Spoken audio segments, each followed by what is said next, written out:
A long time ago, in a quiet African village, something happened that no one could ever forget. A kind woman disappeared, and in her place, a river began to flow. But before I give you the full story, please do one thing. If you love African stories and wisdom from the past, click subscribe and turn on the bell. These are stories you won't hear in school, but they can touch your heart. Now, let's begin. The village was called Ntoto. It was full of green trees, smiling children, and people who lived close to the land. They hunted, they farmed, and they thanked the earth for every gift. In this village lived a woman named Efua. She had no husband, no children, but the whole village loved her. She helped sick people feel better with herb. She gave food to the hungry, and she always smiled, even when her own house was cold or empty. Some said Mama Efue had a secret gift. She could hear the trees whisper. Birds came to her hands without fear. When babies cried, she could calm them with just a song. But she was not rich. Her clothes were old. Her home was small. Still, everyone came to her when they needed help. One day, a boy asked her, "Mama, why do you help so much when you have so little?" She smiled and said, "Because the earth helps me. I only give back what I receive." One season, some men came from far away. They wore shiny shoes and brought loud machines. They were not like the villagers. They wanted wood, gold, and water. They cut down trees, dug up the ground, and took too much water from the stream. Mama Efue went to them, said softly, "Please stop. The land is alive. If you hurt her, she will cry." The men laughed. One man said, "It's just land.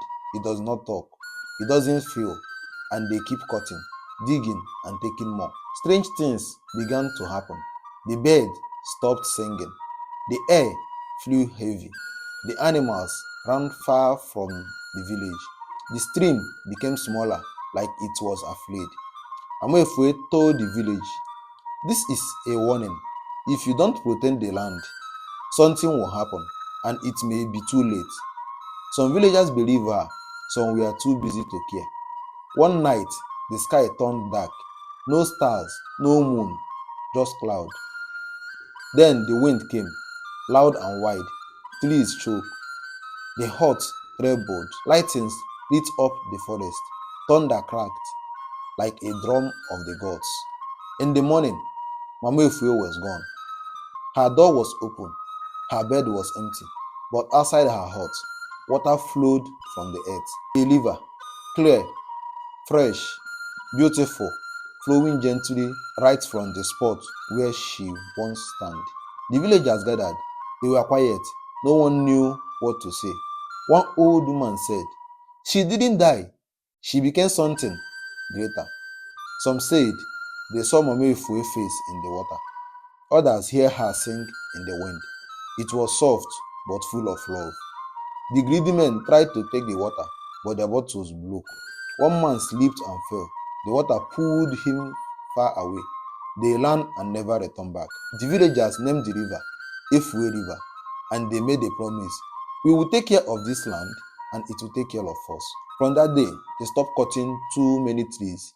They give thanks before fishing. They taught their children to speak to the land with love. The village grew stronger.